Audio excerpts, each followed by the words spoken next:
Diduga akibat arus pendek listrik, gudang arsip dan penyimpanan peralatan medis Puskesmas di Polewali Mandar ludes terbakar.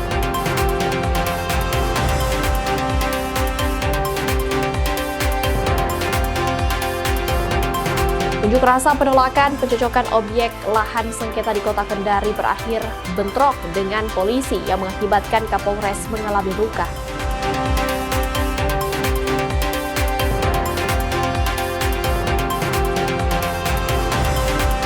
Polisi menetapkan seorang aparatur sipil negara sebagai tersangka pelecehan seksual terhadap siswi SMK di Kota Gorontalo.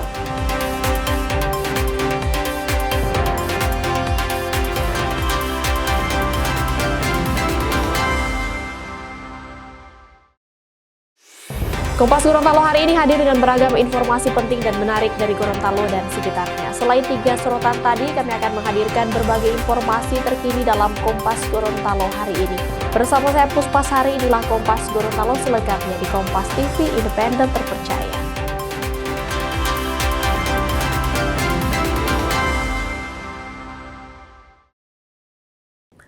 Kita awali informasi pertama, saudara. Diduga akibat korsleting listrik, gudang arsip dan peralatan medis di Puskesmas Katumbangan, Polewali Mandar, Sulawesi Barat hangus terbakar. Sejumlah pasien panik dan langsung menyelamatkan diri. Pasien yang berada di Puskesmas Katumbangan, Polewali Mandar berusaha menyelamatkan diri lantaran api makin membesar membakar gudang arsip dan peralatan. Menurut warga, api pertama kali muncul dari dalam gudang yang diduga terbakar akibat korsleting listrik, sehingga gudang yang terbuat dari kayu ini mudah terbakar. Akibatnya, sejumlah arsip, catatan medis, dan berbagai peralatan medis ikut terbakar. Api baru berhasil dipadamkan setelah 2 unit mobil pemadam kebakaran datang. Lari semua itu dibawa kolam rumahnya orang. Orang terusnya ada juga yang di UGD lari ke Mangga, tadi. Dan adapun yang terbakar adalah gudang penyimpanan arsip dari Puskesmas, dan alhamdulillahnya karena atas kesigapan pasukan kami atau tim kami tiba di lapangan, sebagian dari arsip Puskesmas bisa kami selamatkan. Itu penyebabnya kira-kira apa? Penyebabnya untuk penelitian awal disebabkan oleh arus pendek atau korsleting. Di Makassar, Sulawesi Selatan, 4 rumah warga yang berada di permukiman padat penduduk hangus terbakar. Besarnya kobaran api membuat warga di sekitar panik. 20 unit mobil pemadam kebakaran dikerahkan untuk memadamkan kobaran api agar tidak merembes ke rumah lain. Petugas kewalahan menjangkau lokasi kebakaran lantaran rumah yang terbakar berada di gang sempit, sehingga petugas harus menyambung selang untuk mencapai lokasi kebakaran. 30 menit kemudian api akhirnya dapat dipadamkan. Polisi yang tiba di lokasi belum bisa memastikan penyebab kebakaran. Ya, ini ada berapa rumah Pak tadi? Tadi itu 4 rumah, 3 terdampak. Jadi total semua ada berapa? Total semua 7, tapi yang 3 ini tidak sempat terbakar, baru mau pindah. Kalau hitungan atap berapa? Hitungan atap 4. Ya. Itu ada berapa unit Pak? 20 unit kita kerahkan dengan 1 unit dari rescue. Ini kan berada di dalam gang sempit Pak, bagaimana metode pemadamannya Pak? Iya, kita metode pemadamannya itu kita sambung selang karena jalur sempit, kita buka 3 jalur. Berarti tarik selang panjang. Tarik selang panjang ya gitu. Sementara itu, saudara, di Kota Sorong, Papua Barat Daya, 4 rumah yang juga berada di kawasan permukiman padat penduduk terbakar. Bangunan rumah yang terdiri dari kayu membuat api dengan cepat membesar. Sempitnya akses ke lokasi kebakaran dan kondisi angin kencang membuat petugas pemadam kebakaran harus ekstra kerja keras untuk memadamkan kobaran api. Lebih dari 1 jam petugas baru bisa memadamkan kobaran api. Akibat kebakaran ini, 10 kepala keluarga terpaksa harus mengungsi. Menurut Ketua RT, kebakaran terjadi diduga akibat arus pendek listrik dari salah satu atap rumah warga.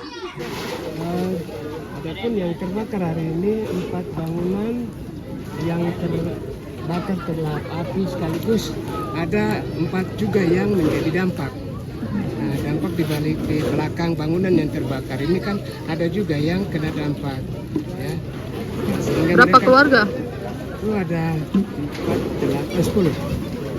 Saudara, petugas pemadam kebakaran di Mamuju, Sulawesi Barat mempertaruhkan nyawa dengan menyelamatkan seekor kuskus yang berada di kabel listrik tegangan tinggi. Warga yang panik karena takut hewan yang dilindungi ini tersengat listrik sehingga warga meminta bantuan petugas damkar. Petugas damkar yang tiba di lokasi sempat kewalahan lantaran hewan kuskus tersebut berada di ketinggian. Butuh waktu hingga 20 jam untuk mengevakuasi hewan kuskus dari kabel listrik. Setelah dievakuasi, hewan kuskus dilepas ke habitatnya. Diduga hewan dilindungi ini masuk ke kawasan penduduk lantaran habitatnya mulai terganggu akibat maraknya pembangunan. Jadi kami dari Damkar Mamuju menerima laporan salah satu warga di perumahan ada seekor kuskus. Jadi ada persiapan langsung menuju ke lokasi. Jadi kendala yang kami hadapi khususnya liar, bukan pelihara ya. Sekitar berapa waktu lamanya dilakukan evakuasi? Kami evakuasi kurang lebih 15 sampai 20 menit ya. Unjuk rasa penolakan pencocokan objek lahan sengketa di Kota Kendari berakhir bentrok dengan polisi yang mengakibatkan Kapolres mengalami luka. Informasi selengkapnya usai jeda, tetaplah bersama kami di Kompas Gorontalo.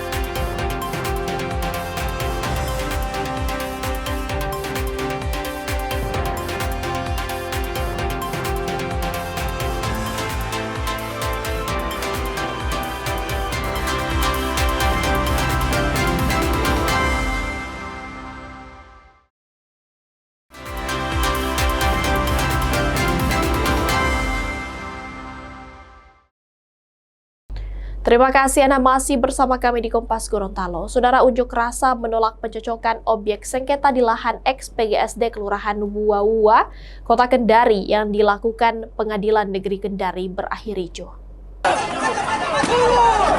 Warga yang mengaku dari konsorsium pribumi menggugat bentrok dengan polisi yang melakukan pengamanan.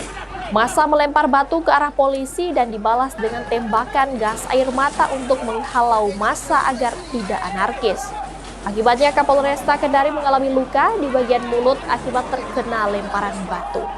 Dalam aksinya, massa menolak dilakukan pencocokan objek di lahan sengketa tersebut. Salah seorang warga mengaku dirinya bersama puluhan warga lainnya sudah puluhan tahun mendiami kawasan ex-PGSD dan sudah memiliki sertifikat yang sah. Warga mempertanyakan pemerintah Provinsi Sulawesi Tenggara mengklaim lahan ex-PGSD adalah tanah pemerintah. Ini tanah adalah suatu kultur, namanya tanah warisan kultur budaya, namanya tanah Anasepu. Tanah Anasepu itu balaka, Pak. Setelah dia ada muncullah sertifikat. Sertifikat dari mana ulahnya ini kalau bukan dari pertanahan? Ya tak? Kebanyakan sertifikat terbang, Pak. Tidak diketahui RT, muncullah sertifikat. Dulu siapa ada uang, itulah yang kuat. Jadi mahal ini, Pak. Tolong.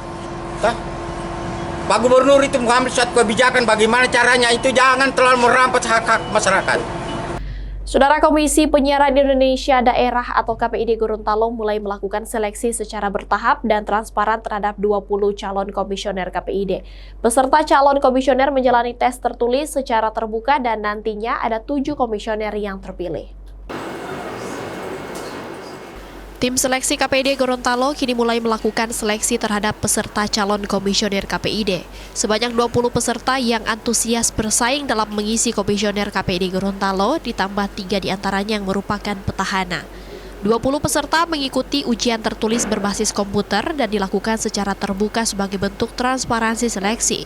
Peserta minimal harus menjawab 50 soal dengan benar dari total 100 soal seputar peraturan tentang penyiaran di Indonesia. Kami akan memilih 11 nama karena 3 petahana sesuai KKPI nomor 3 tahun 2024 itu sekurang-kurangnya 2 kali jumlah komisioner yaitu 14 orang yang akan kami kirimkan ke DPRD untuk dipilih dan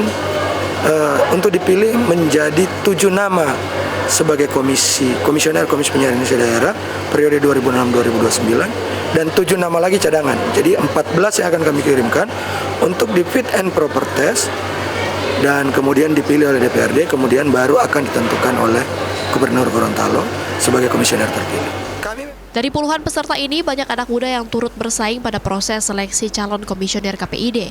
Dalam ujian ini, peserta merasa cukup tertantang dengan materi yang diujikan. Kebetulan background-nya anak komunikasi, jadi menjadi pengawas TV dan siaran lokal itu menjadi salah satu mimpi juga sebenarnya. Kemarin waktu jadi mahasiswa kan cita-citanya ingin ada di KPI pusat buat mengawasi siaran dan lain-lain.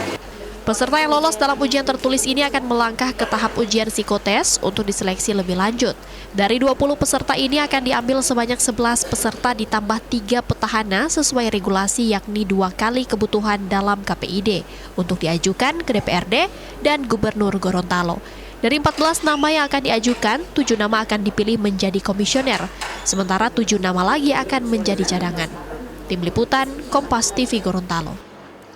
Saudara, Ombudsman Gorontalo meninjau pelayanan dan ketersediaan fasilitas bagi warga binaan di Lapas Perempuan Gorontalo. Peninjauan dilakukan untuk memastikan kelayakan fasilitas dalam lapas. Ombudsman Gorontalo meninjau pelayanan hingga fasilitas yang tersedia dalam Lapas Perempuan di Lapas Perempuan Gorontalo untuk menjamin dan memastikan kelayakan maupun kenyamanan warga binaan di Lapas Perempuan dalam menjalani masa hukuman. Satu persatu pelayanan dan fasilitas yang ada di lapas ini ditinjau mulai dari ruang tidur, fasilitas kesehatan, hingga layanan lain. Ombudsman juga menyempatkan berdialog dengan warga binaan. Ini terkait dengan supervisi pelayanan publik. Ternyata kita juga ingin tahu sejauh mana pelayanan lapas perempuan terhadap warga binaan dan fasilitas sarana-prasarana apa saja yang telah disiapkan oleh negara melalui Kementerian Imigrasi dan Lapas ya. Dan ternyata kita sudah mendapatkan gambaran bahwa di lapas ini relatif sudah memadai. Ada kantin khusus yang dikelola koperasi, ada pembinaan keterampilan, menjahit, jasa boga sama karabo. Selain itu ada juga penyediaan susu bagi warga lansia dan ada anak-anak bayi di sini, sehingga kita menganggap bahwa ini lapas ini sudah paripurna sebenarnya dalam memberikan layanan kepada warga binaan. Sementara itu, Kepala Subseksi Admisi dan Orientasi Lapas Perempuan Gorontalo mengaku terus melakukan pembenahan dan evaluasi terhadap seluruh layanan maupun fasilitas yang ada. Lapas Perempuan Gorontalo pun memastikan terus mengedepankan kenyamanan terhadap warga binaan maupun keluarga yang berkunjung. Pelayanan tentunya dari tahun ke tahun atau bulan per bulan kita akan evaluasi, dan dalam evaluasi itu apa yang kurang, ada yang kurang kita tingkatkan lagi gitu. Jadi setiap hari Senin Ibu Kalapas mengevaluasi apa yang kurang itu kita tingkatkan lagi. Terus begitu, kita evaluasi terus sehingga pelayanan terhadap baik warga binaan maupun pengunjung bisa optimal. Tak hanya fasilitas maupun layanan, Lapas Perempuan Gorontalo pun terus memberikan pembinaan dan pelatihan untuk meningkatkan keahlian hingga keterampilan warga binaan. Tim Liputan, Kompas TV Gorontalo. Saudara, puluhan warga binaan Lapas Kelas 2 Gorontalo mendapatkan pelatihan keterampilan produktif seperti membuat kue, menjahit hingga pertanian. Hasil karya binaan kemudian dipasarkan hingga memberikan pendapatan bagi warga binaan. Lapas Kelas 2A Kota Gorontalo memberikan pelatihan kemandirian kepada 80 warga binaan dengan menghadirkan instruktur profesional. Puluhan warga binaan ini mendapat pelatihan mulai dari membuat kue, menjahit, pengelasan, dan pertanian. Warga binaan antusias menerima arahan dari instruktur dan menurut mereka program itu menjadi modal keterampilan untuk memulai usaha seusai menjalani masa hukuman. Kami ini sebagai napi memberikan bimbingan di program Yatja, terutama mengenai pelatihan las, di mana kami merasa sangat berguna untuk kami. Insya Allah kami dalam implementasinya keluar nanti kami bisa mandiri untuk melaksanakan pekerjaan, di mana kami sudah bisa melaksanakan apa yang kami dapat di lapas kelas 2 Gorontalo ini. Kepala Lapas Kelas 2A Gorontalo Sulistyo Wibowo bilang, memberikan hak setiap warga binaan pemasyarakatan melalui pembinaan kemandirian dan kepribadian sehingga memiliki keterampilan yang produktif. Sebagaimana dalam amanat Undang-Undang Pemasyarakatan Nomor 22 Tahun 2022, yaitu salah satunya adalah memberikan hak mereka pada narapidana. Nah, kita tahu bahwa di dalam undang-undang itu ada pembinaan dua bagian, kemandirian dan kepribadian. Nah, ini yang kami fokus kepada kegiatan pembinaan kemandirian. Di sini lapas wajib memberikan pelatihan keterampilan di mana menjadi pegawai mereka setelah bebas. Pelatihan juga harus bersertifikat. Makanya pihak lapas melakukan kerjasama dengan beberapa institusi di luar lapas ya. Hasil karya warga binaan ini dipasarkan melalui e-katalog dan melalui galeri di Lapas Gorontalo sehingga dapat menambah penghasilan bagi warga binaan. Tim Liputan Kompas TV Gorontalo.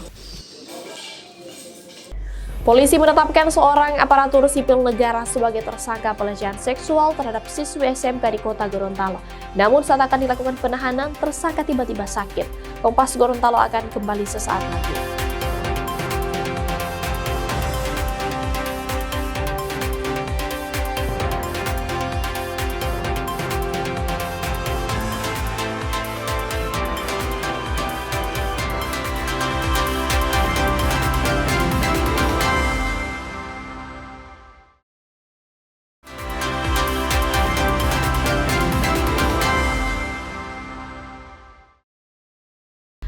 Anda masih menyaksikan Kompas Gorontalo bersama saya Puspasari. Saudara, curah hujan tinggi yang melanda Kota Makassar, Sulawesi Selatan sejak beberapa hari terakhir membuat pohon tumbang yang menimpa jaringan kabel listrik.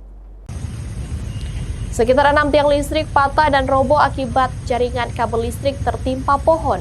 2 dari 6 tiang listrik yang roboh ke arah jalan dan menimpa 2 mobil serta 2 motor yang sedang melintas. Meski tidak ada korban jiwa, namun 2 mobil dan 2 sepeda motor rusak tertimpa tiang listrik. Akibat tiang listrik roboh, aliran listrik di sekitar lokasi terputus.